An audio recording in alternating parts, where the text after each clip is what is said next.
इतने जो serious allegations हैं इस शख्स के बारे में, तो पहले रिजाइन तो करें, उनको पद से तो हटाएं। जब तक पद पे हैं तब तक प्रेशर डालते रहेंगे, तब तक करियर बर्बाद करते रहेंगे लोग। इन्वेस्टिगेशन चल रहा है, इसका मतलब क्या है? मतलब क्या है? अगर वो आदमी उसी पद पे है जहां सबसे ज्यादा पावर है सबके ऊपर, सारे प्लेयर्स के ऊपर, इनके करियर को बर्बाद करने के लिए, इनको तंग करने के लिए, प्रेशराइज करने के लिए, तो फिर आप कैसे कह सकते हैं कि एफआईआर इन्वेस्टिगेशन? क्या मतलब है इसका? पहले रिजाइन कर, यही तो बात है। तो एक्शन तो तब होगा जब पब्लिक प्रेशर आएगा। फ्रैंकली आज ये स्थिति है कि पब्लिक इनके साथ है, पब्लिक प्रेशर डाले। मैं इस देश की हर एक महिला को, हर एक लड़की को कहना चाहती हूँ, ये लड़कियां अकेली खड़ी हैं यहाँ, आप इनके साथ खड़े हो और इनकी आवाज को आप बुलंद करो, क्योंकि जब तक आप खड़ी नहीं होंगी तब तक कोई एक्शन नहीं होगा। इस मामले को निपटने की कोशिश होगी, उसके बाद कुछ नहीं होगा।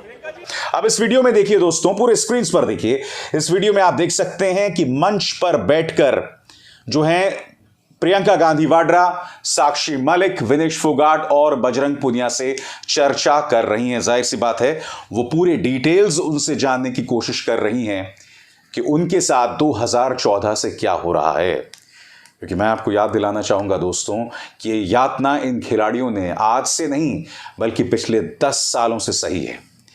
ये अब तक खामोश इसलिए थी क्योंकि उन खिलाड़ियों को इस बात का डर था कि अगर वो कुछ बोली तो उनका करियर खत्म कर दिया जाएगा। याद कीजिए, इसी मंच पर मैंने आपको बतलाया था कि किस तरह से देर रात को गाड़ियां आया करती थीं और उन नाबालिग खिलाड़ियों को देर रात बृजभूषण शरण सिंह के घर जो है गाड़ियां ले जाया करती थीं। और ये बात किसी और ने नहीं दोस्तों, ये इंडियन एक्सप्रेस में छपी खबर थी और ये बात एक फिजियोथेरेपिस्ट ने कही थी। आज ये तमाम बातें इन खिलाड़ियों ने प्रियंका गांधी के सामने रखी जब वो उनसे मिली।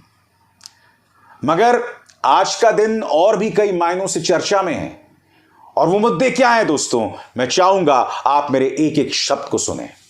सुप्रीम कोर्ट की दखल, सुप्रीम कोर्ट की लताड़, डीवाई चंद्रचूड़ ने जिस तरह से दिल्ली पुलिस और मोदी सरकार को कटघरे में रखा, उस दबाव के बाद महिला ओलंपियन खिलाड़ियों के मामले में बृजभूषण शरण सिंह के खिलाफ एफआईआर तो दर्ज कर दी गई है, मगर उसके बाद जो दिल्ली पुलिस ने किया ना दोस्तों, वो कल्पना से भी विचित्र है।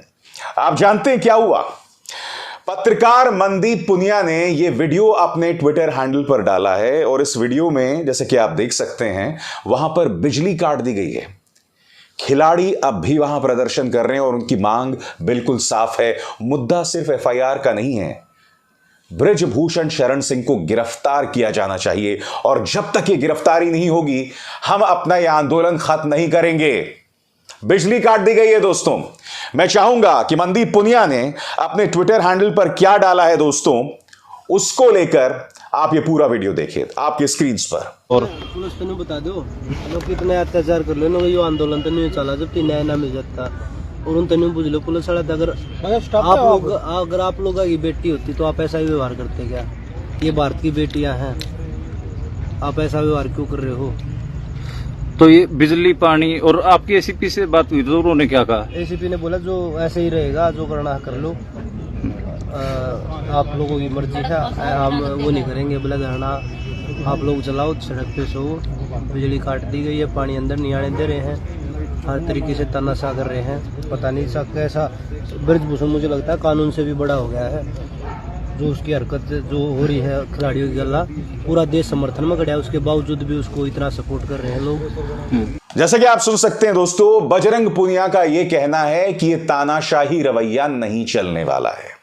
मैं आपसे पूछना चाहता हूं, मोदी सरकार को इस कदर यह बात क्यों चुभी कि अब आपने बिजली पानी काट दिया? साहब, वो लोग आंदोलन कैसे करेंगे?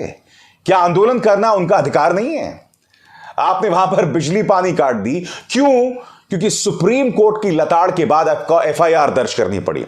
बहरहाल मैं आपको बता दूं दोस्तों, एक नहीं बल्कि 2 एफआईआर दर्ज की गई है। पहला जो एफआईआर है वो है पॉक्सो मामले के अंतर्गत। आपको याद होगा इसी मंच पर मैंने आपको बताया था किस तरह से नाबालिग खिलाड़ियों पर दबाव डाला जाता था कि वो रात को कथित तौर पर बृजभूषण शरण सिंह के पास उनके घर में जाएं। देर रात को। और यह आरोप किसने लगाया था? इंडियन एक्सप्रेस की खबर के मुताबिक यह आरोप लगाया था वहां के एक फिजियोथेरेपिस्ट ने, और यह घटनाएं 2014 की हैं। और कई नाबालिग खिलाड़ियों पर यह दबाव डाला गया था, और इसी के अंतर्गत जो पहला एफआईआर दर्ज किया गया है वो पॉक्सो से रिलेटेड है, और जो दूसरा एफआईआर दर्ज किया गया है दोस्तों वो वयस्क यानी एडल्ट महिला खिलाड़ियों के यौन उत्पीड़न से जुड़ा हुआ है। एफआईआर के दो पहलू हैं, और उम्मीद है कि इस एफआईआर दर्ज होने के बाद स्वतंत्र तौर पर इस बात की जांच होगी और दिल्ली पुलिस पर किसी तरह का कोई दबाव नहीं होगा।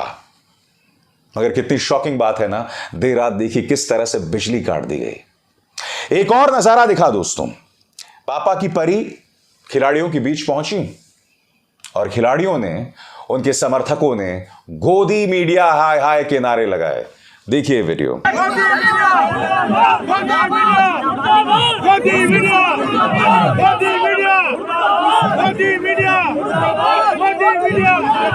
मेहरबानों का ये संदेश जाति धर्म से ऊंचा दे।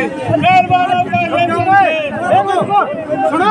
हेलो, ये बकवास करने की हेलो, ये बकवास करने की कितना है?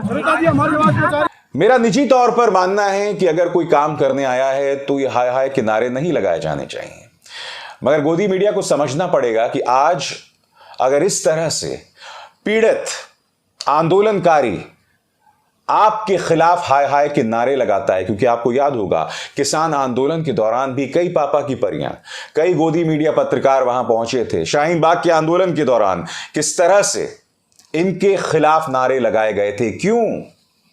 क्योंकि ये तमाम पत्रकार जो हैं सत्ता परस्त पत्रकार हैं।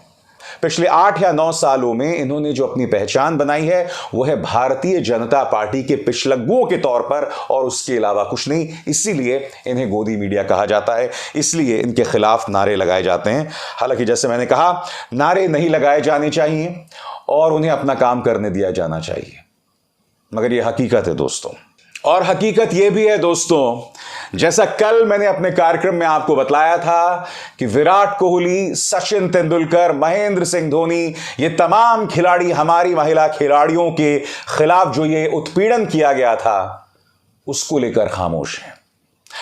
मुझे सबसे ज्यादा चिंता विराट कोहली को लेकर है दोस्तों, और मैं आपको बताता हूं क्यों। क्योंकि आपको याद होगा जब मोहम्मद शमी के खिलाफ गंदी ट्रोलिंग की गई थी, तब विराट कोहली उनके पक्ष में मैदान में उतरे थे। विराट कोहली को अपने तेवरों की कई बार कीमत भी चुकानी पड़ी, मगर वो डरे नहीं थे, पीछे नहीं हटे थे।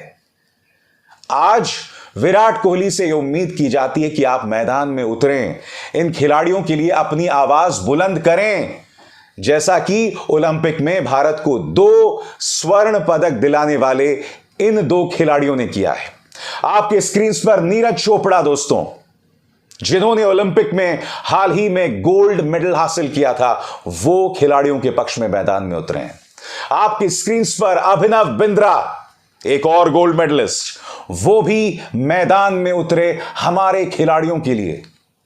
और इसी तरह से ओलंपिक्स में, एशियन गेम्स में देश का नाम रोशन करने वाले कई लोग मैदान में उतर रहे हैं दोस्तों, हमारी महिला खिलाड़ियों के पक्ष में। चाहे वो बॉक्सर निखत जरीन हो, सानिया मिर्जा हो, ये तमाम लोग जो है मैदान में उतर रहे हैं। इस वक्त मैं कई लोगों का नाम भूल रहा हूंगा, मगर ये लोग इन महिला खिलाड़ियों के लिए मैदान में उतरकर कहीं ना कहीं बतला रहे हैं कि किस तरह से इन महिला खिलाड़ियों ने देश का नाम रोशन किया, और आज एक सरकार जो है इनके खिलाफ रुख अपना रही है दोस्तों, जो अपने आप में कितनी शर्मनाक बात है। यही वजह है दोस्तों, विनेश फोगाट ने इस खबर के मुताबिक कहा है कि हमारे जो बड़े बड़े क्रिकेटर्स हैं, स्टार क्रिकेटर्स हैं, खामोश क्यों हैं। ताना सचिन तेंदुलकर की तरफ है दोस्तों, और क्यों मैं आपको बताता हूं। आपको याद होगा दोस्तों, जब किसान आंदोलन कर रहे थे और जब रिहाना और ग्रेटा थनबर्ग ने किसानों के पक्ष में बयान दिया था, तब सचिन तेंदुलकर ने ट्वीट किया था और ये कहा था कि बाहरी ताकतें दखल ना दें।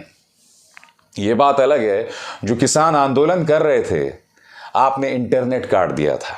यह बात अलग है कि सिंघू और टीकरी बॉर्डर पर चले आंदोलन में कम से कम 500 किसान मारे गए थे दोस्तों, 500। इस आंकड़े के मायने समझते हैं आप? आंदोलन स्थल पर 500 किसान मारे गए थे, मगर सचिन तेंदुलकर मैदान में क्यों उतरे? सचिन तेंदुलकर मैदान में उतरे क्योंकि उन्हें ऐसा लग रहा था कि रिहाना और ग्रेटा थनबर्ग के ट्वीट से देश की साख पर असर पड़ रहा है। आज विनेश फोगाट पूछ रही हैं कि ब्लैक लाइव्स मैटर में तो आप अपना बयान देते हैं, मगर जब महिला खिलाड़ियों का इस तरह से यौन उत्पीड़न हुआ आप खामोश क्यों हैं? और यह वाजिब सवाल है कि सचिन तेंदुलकर खामोश क्यों हैं? वो सचिन तेंदुलकर जो इस देश की आन बान और शान है, मेरे पसंदीदा हैं दोस्तों। मेरे पसंदीदा महेंद्र सिंह धोनी खामोश हैं, विराट कोहली खामोश हैं, जो अपने आप में कितनी शॉकिंग बात है। जब इस सरकार के पक्ष में प्रोपेगेंडा करना होता है, तब चाहे अक्षय कुमार हो, अजय देवगन हो, सुनील शेट्टी हो, सब मैदान में उतर आते हैं, मगर आज इनके मुंह से एक शब्द नहीं निकल रहा है। ना अमिताभ बच्चन के मुंह से, ना शाहरुख खान के मुंह से, ना सलमान खान के मुंह से, ना आमिर खान के मुंह से, सब खामोश है दोस्तों। यह डर ही इतना खतरनाक है, क्या कीजिएगा। जी हां, यह डर इस कदर खतरनाक है कि आमिर खान को प्रधानमंत्री नरेंद्र मोदी की मन की बात से जुड़े एक समारोह में हाजिर होना पड़ता है और मन की बात के फायदे गिनाने होते हैं।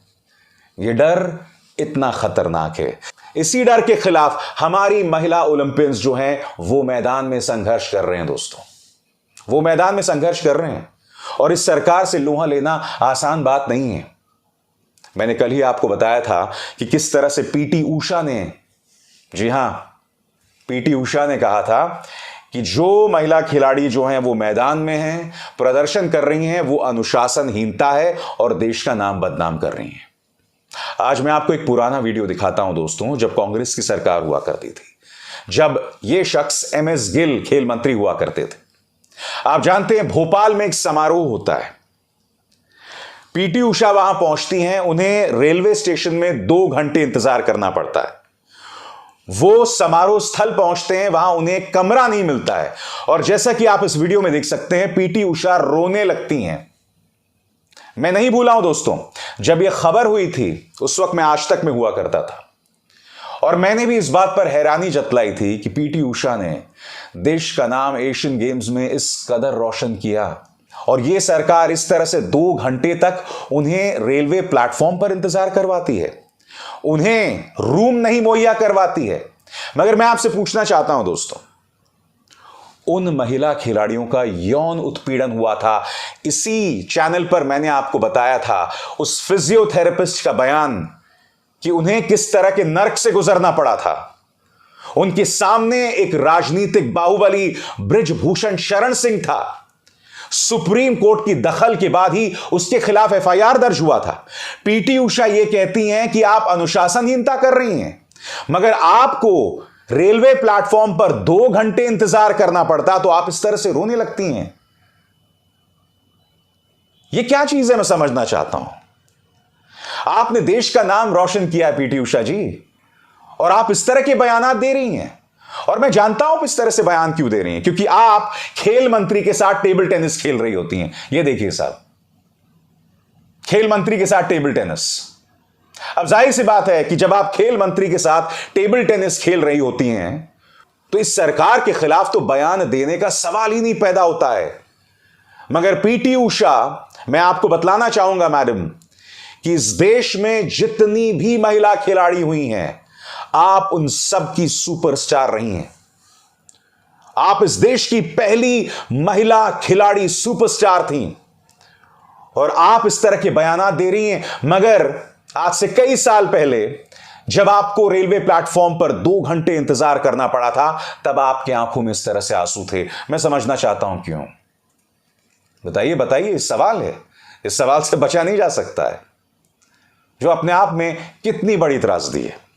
और एक और त्रासदी मैं आपको बतलाना चाहता हूं दोस्तों, जब साक्षी मलिक को ब्रॉन्ज मेडल मिला था, तब प्रधानमंत्री ने क्या ट्वीट किया था आपके स्क्रीन पर।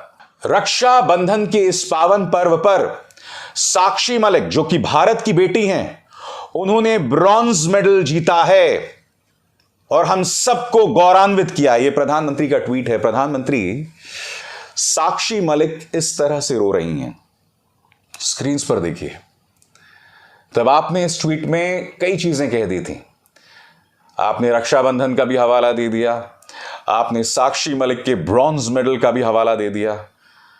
आज उस साक्षी मलिक की आंखों में आंसू हैं, मगर आपकी पूरी ऊर्जा कर्नाटक के चुनावों की तरफ है। 28 अप्रैल से आप कर्नाटक जा रहे हैं 10 दिनों के लिए। आप वहीं पर अपना डेरा बसा रहे हैं, मगर जो खिलाड़ी जंतर मंतर में प्रदर्शन कर रहे हैं, लगातार 6-7 रातें उन्हें बितानी पड़ी हैं खुले में, उनके लिए आपके पास एक शब्द नहीं है। आप उनसे मिलने तक नहीं जाते हैं, मिलना भी नहीं चाहते हैं। यह अपने आप में कितनी बड़ी त्रासदी है। और आप साक्षी मलिक की उपलब्धियों पर इस तरह से ट्वीट कर रहे थे। मैं आपसे समझना चाहता हूं क्यों।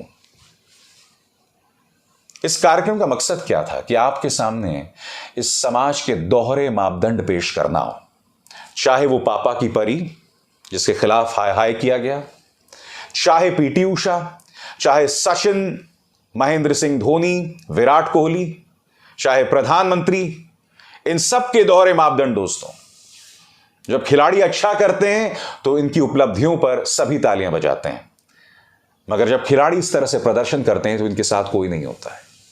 इसीलिए जो हौसला अभिनव बिंद्रा ने दिखाया, जो हौसला नीरज चोपड़ा ने दिखाया, यह काबिले तारीफ है। ये दोनों गोल्ड मेडलिस्ट हैं। अब इस सरकार को यह तय करना होगा कि इस देश के 2 गोल्ड मेडलिस्ट आज की तारीख में उन खिलाड़ियों के साथ हैं, उनके पक्ष में हैं, और सरकार क्या कर रही है, उनकी बिजली और पानी काट रही है। शर्म तुमको मगर आती नहीं। मगर मैं इस मंच से अपने खिलाड़ियों के साथ लगातार बना रहूंगा, क्योंकि इनका मुकाबला बहुत मुश्किल है। दोस्तों, अब एसआर शर्मा को दीजिए इजाजत। नमस्कार। स्वतंत्र और आजाद पत्रकारिता का समर्थन कीजिए, सच में मेरा साथी बनिए। बहुत आसान है दोस्तों, इस ज्वाइन बटन को दबाइए और आपके सामने आएंगे ये 3 विकल्प, इनमें से एक चुनिए और सच के इस सफर में मेरा साथी बनिए।